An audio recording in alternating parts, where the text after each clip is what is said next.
Well, we finished Season 4 of The X-Files, which of course means I now have to rank every episode. As always, this is just my opinion, and I am not an authority on the subject. I know, I'm super smart and know everything there is to know about The X-Files, but honestly, how I feel about an episode can change depending on the direction the wind is blowing, or if I got out of bed too early. But anyways, with that out of the way, let's get started.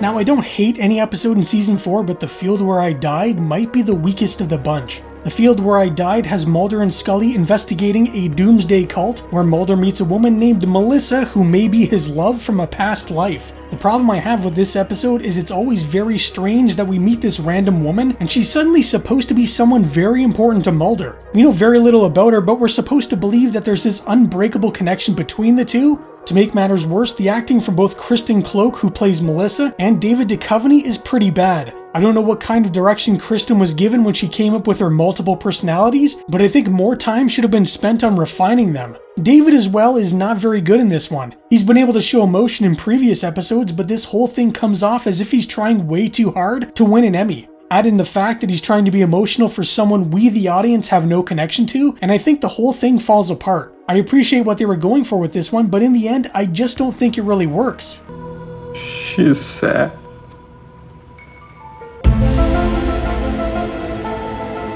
Mundo Gira has always been a letdown for me, because if you're going to do an episode about the Chupacabra, can it please have a Chupacabra in it? This sort of feels like the Season 1 episode Jersey Devil that had no Jersey Devil. Instead of some fun cryptid action, we get a love triangle between two brothers and a girl, and the whole thing is played out like a typical Mexican soap opera. I still have no idea if it's supposed to be taken seriously or if you're meant to laugh at it. Regardless, I think it sort of fails at doing either. Even though the episode might not be the best, it's still watchable. Some of the effects work is fun, and when Eladio is turning into the Chupacabra, it looks pretty weird and creepy. Even though I think it's one of the weakest of the 4th season, I still wouldn't call it bad. Still doesn't explain the flash of light and the yellow rain. And El Chupacabra. Teliko is a decent episode that feels very familiar. It's about this African albino Samuel Aboa, who was born without a pituitary gland and because of this, uses this sharp pokey device to extract hormones from his victims so he can survive. This causes his victims to lose all the pigmentation in their skin, which in turn gives color to his. The whole thing isn't a bad premise, but feels very much like Virgil and Canto from Too Shy, who had to feed on the fat from his victims in order to survive, or Tombs, who ate people's livers. A fairly run-of-the-mill episode, but I will say that the way they shot Samuel and the contacts they gave him can make him look pretty creepy at times. Another interesting thing to note is at the end of the episode, Scully saves Mulder. People often claim that Scully is played as some damsel in distress, which I disagree with. But here, if it wasn't for her, Mulder would be having his hormones sucked out, and she'd be left handling the X-Files on her own. A decent episode, but there's better.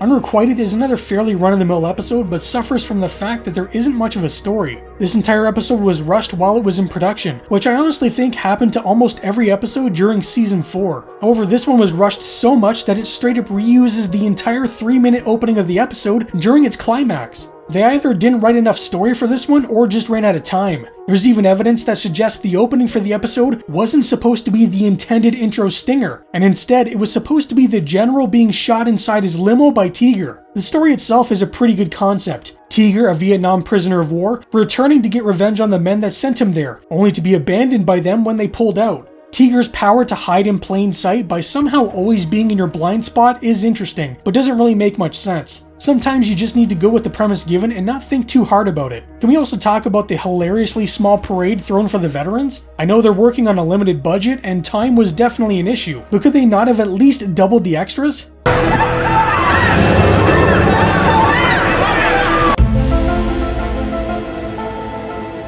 Kaddish is an interesting one in that it's mostly a love story more than anything else. It follows a murdered Jewish man who's seemingly brought back to life in the form of a golem, a mythical Jewish legend, to take revenge on those that killed him. Even though I have this one at number 20, I think it might be a little underrated. Even when I did my video on it, I think I may have underestimated just how good it really is. Is it amazing? No. But unlike The Field Where I Died, I think this one does the love story aspect way better. The way Ariel talks about her fiancé Isaac, you really do get the sense that she loved him, and through her love she managed to bring him back, just not in the way I'm sure she had hoped. The episode also handles the theme of anti-Semitism fairly well, without going too overboard or being too cliché. I mean, I've read comments on my own YouTube channel that are worse than anything in this episode, and I'm not even Jewish. Kaddish is a good episode about the love between two people, and I think it's worth a rewatch if you have reservations about it. You work for them too, don't you? Who? You know who you look like you might be one yourself. Synchrony is another fairly standard episode. The story follows an old man who's come back from the future in order to stop his younger self from discovering a compound that will lead to time travel and a dystopian future. As far as time travel stories goes, it's alright, but like most time travel, you have to just go with the premise, otherwise it starts to fall apart. The worst part of this episode is how the older Jason keeps killing people using the freezing compound required for time travel. Why would he use something that would leave behind evidence that would eventually lead to him? If older Jason just went around shooting people or using literally any other means of murder, there would be no way for the agents to figure out what was going on and why. It's pretty lazy writing and hurts the episode in the long run. Even with this glaring oversight, Synchrony is still a decent episode, just don't think about it too hard. Back from where? From when, may be the real question. You're seriously suggesting that this old man is back from the future? Never Again is an episode that the shippers absolutely loathe. How dare Scully get tired of chasing after UFOs with Mulder and instead meet a mysterious man who she may or may not have hooked up with? This is an interesting one because Scully sort of acts out of character or very much in character depending on how you look at it. Even though this one takes place after Leonard Betts, where it's revealed Scully has cancer, it was actually shot before, which explains why she doesn't seem to mention it or dwell on it. However, you can also look at Scully being more impulsive as to how she's dealing with the fact that she now has cancer. A cancer revelation can be a life-changing thing for someone, and maybe this is how Scully would react to news like that. She spends the vast majority of her time working, so maybe meeting a new guy and enjoying herself a bit is just what she needs. Unfortunately for her, the guy she meets has a tattoo that speaks to him and may cause him to be a bit homicidal towards women. I like this one because we get some more insight into who Scully is as a person, something that an average episode of The X-Files just doesn't give. Ed, it looks burned. Get her hands off of me!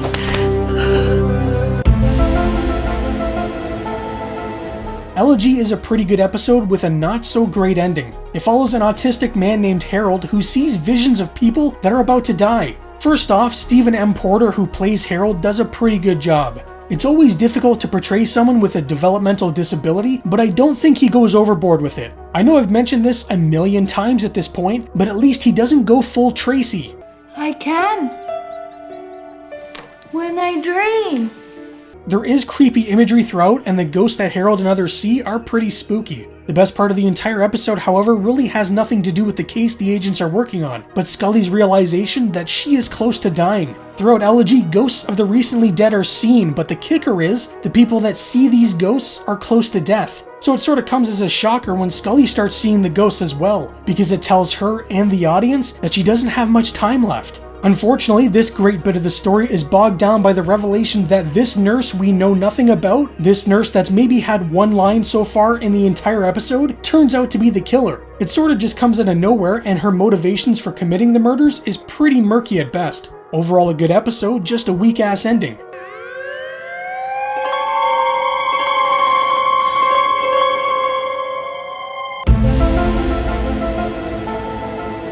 Demon starts off pretty strong with Mulder waking up covered in blood and having no memory of what happened or how he got there. There's a good mystery in the first half, but I feel the episode sort of loses steam in the second. Once we figure out what happened to the murdered couple and how Mulder was under some experimental treatment that was causing these intense flashbacks, it becomes not nearly as interesting. We've sort of been here before with Mulder losing his mind when his water was being drugged in Anasazi and Scully flipping her wig and wet-wired, so it's not exactly breaking new ground. Demons also feels like an excuse to give Mulder some kind of health scare, since the season seemed to shift its focus onto Scully once her cancer diagnosis came to light. The flashbacks are probably the best part, even if they can be seizure-inducing. They give us a little more insight into what happened between Mulder's parents and the cigarette-smoking man, leading Mulder to question his mother if his father is even his actual father. A solid mythology-based episode with a weaker second half.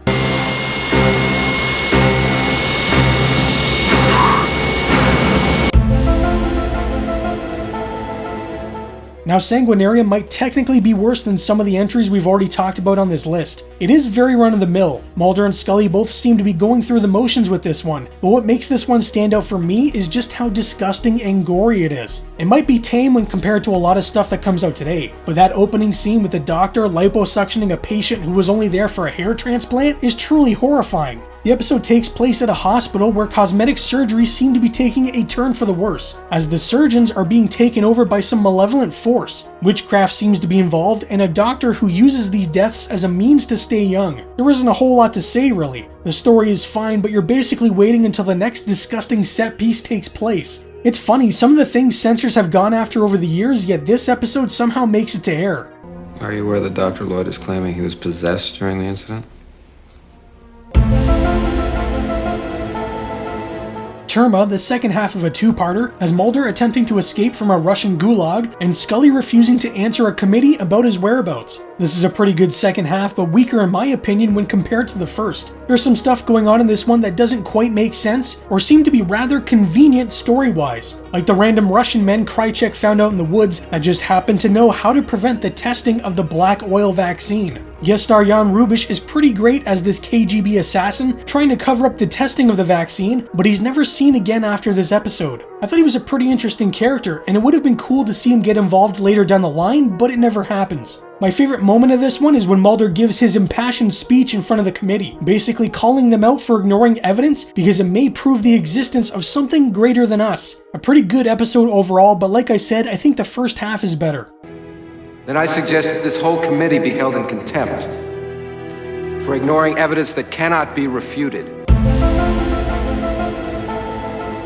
Tunguska is the first part of the two-parter, which has Mulder being led all the way to Russia so we can discover where some spooky space rock came from. This episode reintroduces the black oil, which seems to behave slightly differently than it has in the past, which has always confused me. Tunguska brings in all the heavy hitters, including Krychek, who I start to feel sorry for with just how much he gets his ass beat, but considering what he does at the end, and in Terma, it's kind of deserved. The ending to this one is also quite the shocker, because Mulder gets infected with the black oil, which leaves you wondering just what the hell is going to happen next. There's a lot of action, suspense, and intrigue in Tunguska. This one also shows us just how big the cigarette-smoking man is. I mean physically big. I always assumed he was this little feeble old man, but seeing him standing next to Skinner, who's a pretty big guy himself, makes him look a little more intimidating than when we see him just hanging out with the Syndicate. A pretty good, if sometimes confusing, mythology episode.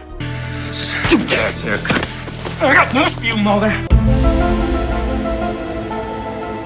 Zero Sum is basically all about Skinner and just how far he'll go in order to help find Scully a cure for her cancer. Previously, in Memento Mori, Skinner advised Mulder not to make a deal with CSM, and instead, he took on that responsibility. Now we get to see what Skinner is tasked with doing when he's basically become a lapdog, destroying evidence and covering tracks for the Syndicate. Unfortunately, Skinner doesn't take care of everything, and he's eventually framed for a murder that he hasn't committed. The whole episode is one big mind game by the cigarette-smoking man, seeing just how far he can go torturing Skinner. I like these Skinner-focused episodes, as few and far between as they are, and this one is definitely an improvement over Avatar. The episode gets really tense when Mulder believes Skinner to be responsible for the murder, though by this point I really feel like he should be able to trust Skinner. He may have been a little sketchy earlier in the series, but I think he's earned Mulder's trust by this point. This is the X-Files though, and as we all know, trust no one. A good episode, and it's nice to see hints of what will lead to the eventual movie. Miss Camper!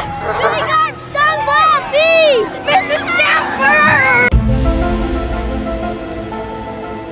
Unre is a really good Monster of the Week episode, with Superman's dad, Pa Kent, playing a serial killer who gives people frontal lobotomies because he believes there are these beings in their heads called howlers. It is funny seeing character actor Pruitt Taylor Vince go from playing a crazed psychopath on The X-Files to kindly old Pa Kent in the upcoming Superman movie. Pruitt really is a standout in this one. He comes off as just a normal guy, but when he snaps, you can see the change in his persona. I think the fact he has nystagmus, a condition that causes one's eyes to rapidly shift, only adds to the crazy vibe this guy gives off. Another great aspect to this episode are the creepy photos produced by Jerry's thoughtography, an idea that one can transfer their thoughts to undeveloped film. The howlers, as Jerry calls them, are pretty spooky, though they do make me think of a Slipknot album cover. The episode gets a little cliche when Scully's abducted, but it does allow her to use her skill set we never knew she had when she starts speaking German. A skill set that I don't think she ever uses again. Still though, a really good episode with a really great villain.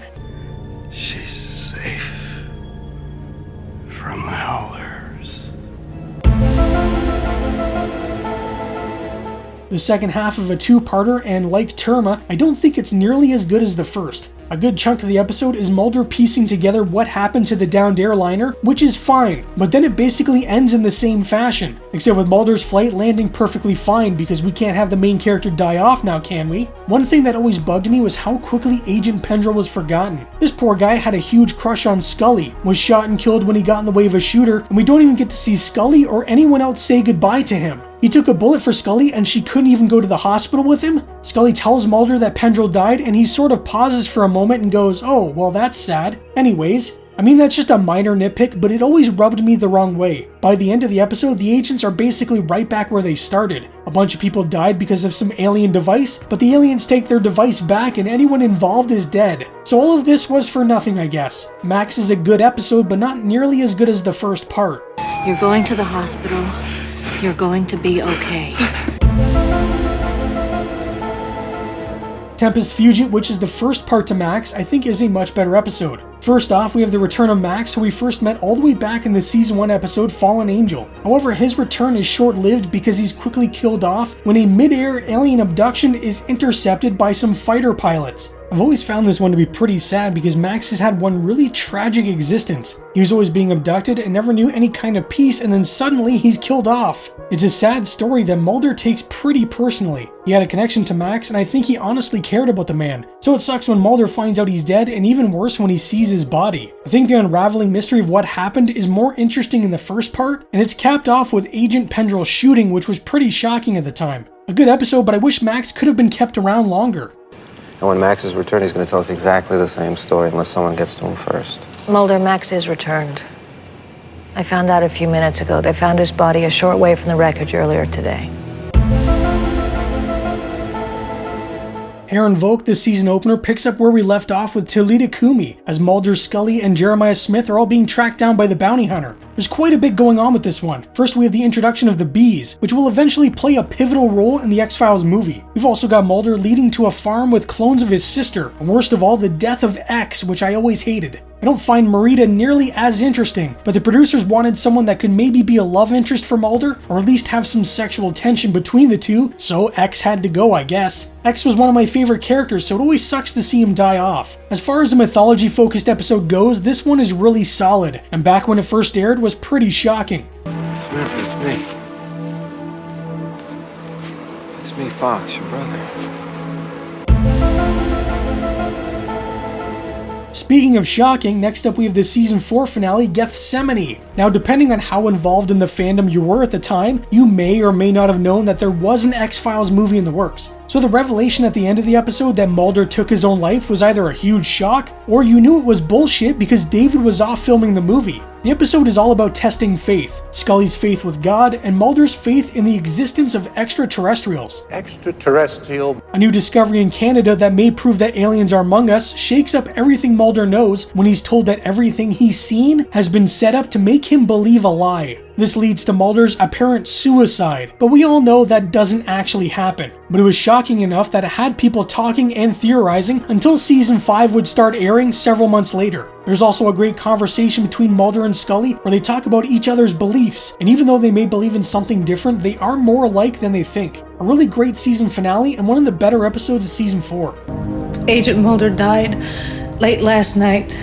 from an apparent self-inflicted gunshot wound to the head. Now, Leonard Betts would just be a solid Monster of the Week episode on its own, but it's the revelation at the end that I think brings this one to a higher level. As far as the story goes, it's not too different from things we've seen in previous seasons. You've got a man with a strange condition that requires him to eat cancer in order to survive. Yeah, he has to eat cancer, otherwise he'll die. He also has this uncanny ability to regenerate himself from next to nothing. However, it's really the very end of the episode where it's revealed that Scully has cancer, where Leonard Betts truly shines. Now, no one outright says, "Scully, you have cancer," but when Leonard has her cornered in the ambulance and tells her she has something he needs, it's quite the gut punch. You can see how disconnected Scully is when she's sitting in the car, thinking about what Leonard just said to her. The rest of the episode is really good with some interesting special effects throughout, but the ending is truly where this one shines. You've got something I need.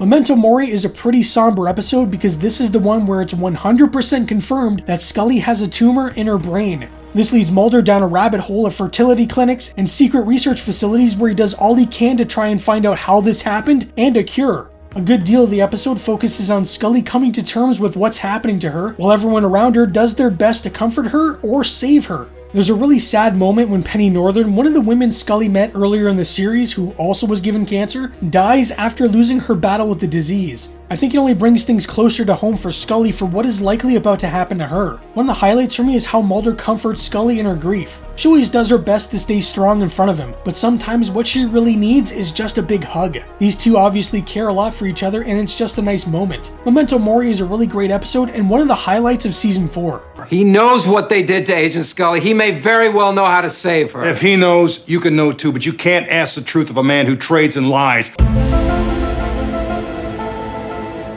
Paper Hearts is one of the creepiest episodes in the series. Tom Noonan plays a serial killer who targeted little girls back in the 1970s, taking with him a piece of their clothing in the shape of a heart. The worst part about this is Noonan's character, John Lee Roche, claims he's the one that abducted Samantha, and this drives Mulder nuts. How he knows every little detail about Samantha's abduction is a mystery until Mulder realizes that Roche has somehow invaded his dreams. The episode gets really tense when Mulder stupidly brings Roche to a house, claiming that it was his when he was a kid, so we can sort of trip Roche up and prove that he wasn't there the night of Samantha's abduction, only for Roche to escape and kidnap another young girl he met on the plane. This is a really good, dark, and creepy episode, and it really comes down to the performance put in by Noonan. This guy is such a monster that you want to reach through the screen and clock him yourself. One of my favorites of season 4 and one of my favorites period. You bring me my hearts, and maybe I'll tell you more.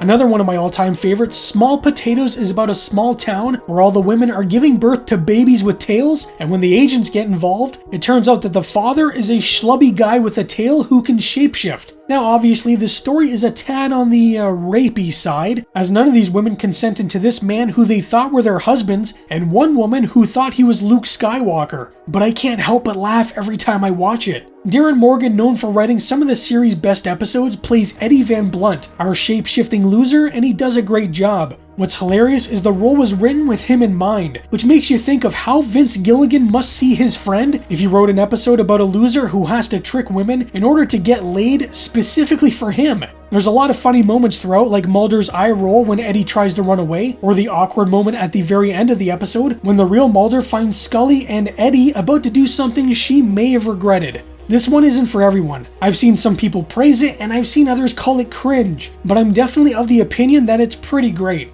You're not a loser. Yeah, but I'm no Eddie Van Blunt either.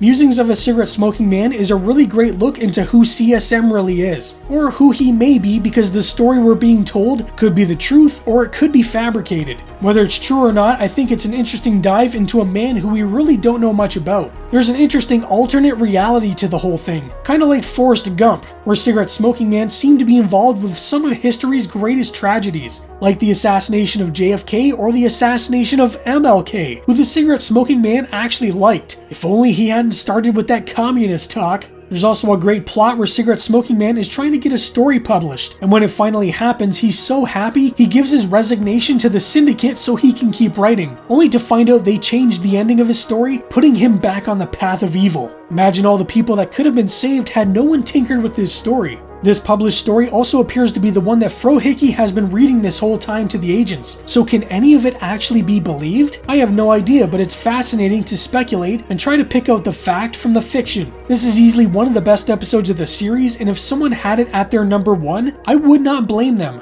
Life is like a box of chocolates. Cheap, thoughtless, perfunctory gift that nobody ever asks for. Now, if you've seen my video on Home, then it really shouldn't come as any shocker that this is my number 1. I'm a big horror guy, so this is definitely more in my wheelhouse. Home is basically an homage to the grindhouse movies of the 1970s, like the Texas Chainsaw Massacre and The Hills Have Eyes. The episode follows the Peacock family, a family of inbreds who become embroiled in an investigation after the remains of a very deformed child are found by their house. The agents get involved and, well, all hell breaks loose. You'd expect an episode with inbred monsters to be fairly gory, but it's actually quite tame when compared to other episodes. The most terrifying scene is actually mostly done off-screen, when the sheriff is murdered and then his wife is beaten to death as the camera slowly pulls away from their house and a cover of the song Wonderful Wonderful plays over it. It's really creepy, but far more effective than any of the outright gore we got in Sanguinarium. This episode was actually banned from rebroadcasting for a bit due to the disturbing nature of the content, and when it was proposed the Peacocks make a return, the studio execs outright denied it. I really love how sick and twisted this one is, and it might actually be my favorite episode in the entire series, but again this likely comes down to my love for all things horror. Mulder, she already is home. It's Mrs. Peacock. She's their mother. So that's every episode in Season 4 ranked. Now I know people will agree with some and disagree with others, but that's where the fun is with doing a ranking because it gets people talking. All this is just how I feel today. Tomorrow I could get cut off on the road by a family of inbreds and suddenly Home becomes my most hated episode of all time. But what about you? How would you rank Season 4 of The X-Files? Let me know down in the comments because I'm very curious. Anyways, that's all for today. I hope you're having a great day and stay spooky. No, man, you! Nah, Rav, you! Yeah, that'll work.